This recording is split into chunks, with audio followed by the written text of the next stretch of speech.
एवं कैसे हैं आप सभी। आज का हमारा टॉपिक है मिल मज़दूर आंदोलन। मिल मज़दूर आंदोलन क्या है, क्यों चलाया गया था और क्या रीज़न था और किस जगह पे था। तो आइए इसे हम डिटेल में जानते हैं। मिल मज़दूर आंदोलन 1918 में अहमदाबाद के अंदर चलाया गया था। अहमदाबाद जब पूरी तरीके से प्लेगा बीमारी से ग्रस्त था तो उसमें कई लोग बीमार थे, कई लोग मरे जा रहे थे और कई लोग तो उस जगह बीमारी के डर से जगह को छोड़ कर भाग रहे थे। जिस तरीके से अभी कोरोना वायरस फैला उसी तरीके से उस टाइम में प्लेगा फैला पड़ा था, तो उस जगह को वो छोड़ कर जा रहे थे।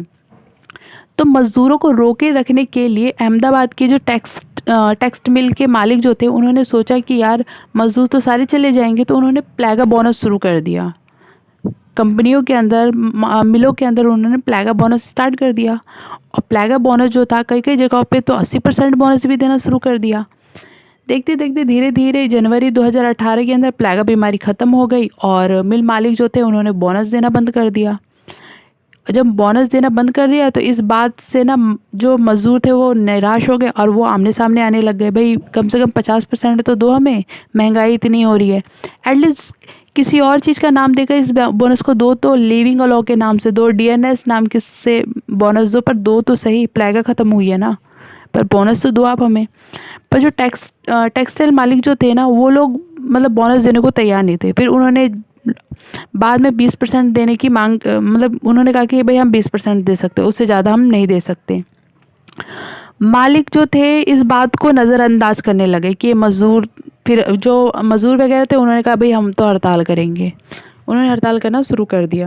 जब अहमदाबाद आते हैं तो उन्होंने एक ट्रिब्यूनल बनाया और जिसमें सभी पक्षों की 3-3 बातें रखा, सबकी बातें सुनी जानी, फैक्ट्री की स्थिति के बारे में जानी। पर जो मिल मालिक थे वो उन्हें 20% ही बोनस देने को तैयार थे, उससे आगे देने को तैयार नहीं थे।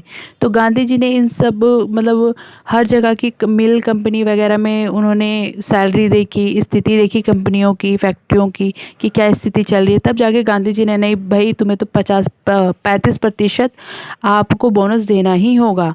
पर जो मिल मालिक जो थे वो तैयार नहीं थे इस बात को लेकर कि नहीं हम 20% दे सकते हैं वरना नहीं देंगे।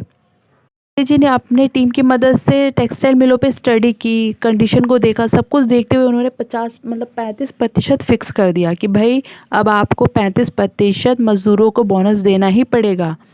मज़दूर मालिक वगैरह थे वो तैयार नहीं थे इसको देने के लिए। तो गांधी जी ने कहा कि कल से किसी को काम पे जाने की ज़रूरत नहीं, कोई भी मिल में नहीं जाएगा जब तक इनको बोनस नहीं मिलता। पर जो इसमें मिलों में काम करने वाले जो मज़दूर थे वो बहुत ही गरीब थे। उनके घर की स्थिति ऐसी बिगड़ती जा रही थी कि भुखमरी होती जा रही थी, बच्चे, बीवी, इन सब की भूख बर्दाश्त नहीं हो रही थी। तो कुछ लोग मजबूर होकर मिलों में काम करना शुरू कर दिए, 20% पे ही काम करना शुरू कर दिया।